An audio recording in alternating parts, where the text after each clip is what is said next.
सोलापूर जिल्ह्यातील सर्व महाविद्यालयातील शिक्षकेतर कर्मचारी 21 एप्रिलपासून बेमुदत संपावर जाणार आहेत।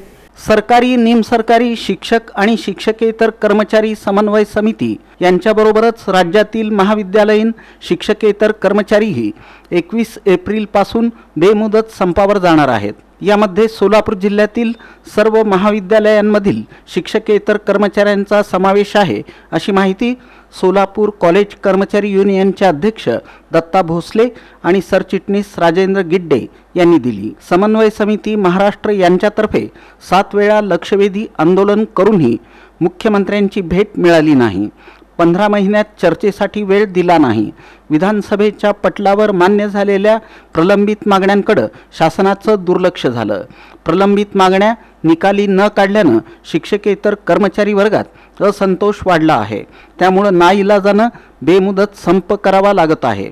तरी सोलापूर जिल्ह्यातील सर्व महाविद्यालयातील युनिट प्रमुखांनी आपलं निवेदन संबंधित प्राचार्यांना द्यावं असं आवाहन कॉलेज कर्मचारी युनियनच्या पदाधिकाऱ्यांनी केलं।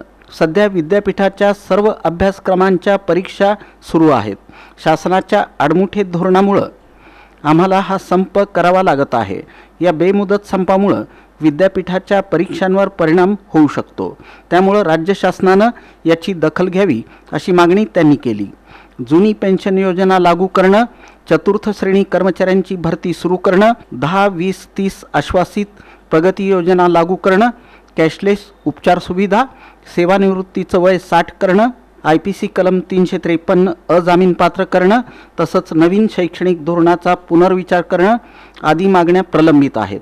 या पत्रकार परिषदेला विद्यापीठ सिनेट सदस्य अजित कुमार संघवे, कोषाध्यक्ष राहुल कराडे, महेश सुरवसे, अनिल कळसकर, सुरेश वाघमारे आदी उपस्थित होते।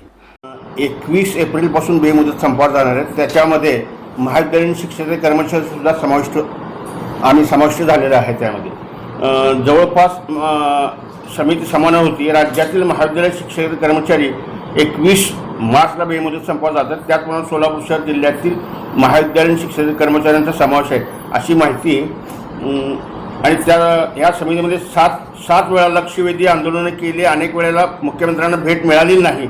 अनेक वेळेला सांगून सुद्धा 15 महिने चर्चेसाठी वेळ दिला नाही। म्हणून विधानसभेमध्ये पटलावरती मान्य झालेल्या प्रलंबित मागण्यासाठी शासनाने दुर्लक्ष झाले आहे।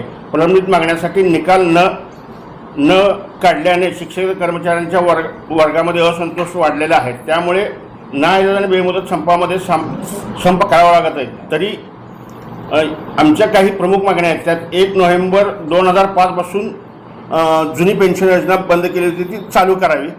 त्याचप्रमाणे चतुर्थ श्रेणी कर्मचाऱ्यांची रिक्त पदं आहेत ती भरावीत। 10, 20, 30 आश्वासित प्रगती योजना आहे, ते योजनेचा अजूनपर्यंत त्यांनी कुठलाही निर्णय लावलेला नाही। आणि सरकारी कर्मचाऱ्यांना कॅशलेस पद्धतीने उपचाराची सुविधा द्यावी। सेवानिवृत्तीचं वय 60 करावं।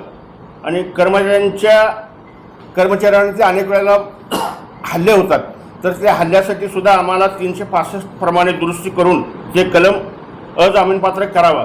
नवीन शैक्षणिक धोरणाचा पुनर्विचार करावा अशा आमच्या प्रामुख्याने मागण्या आहेत या सगळ्या।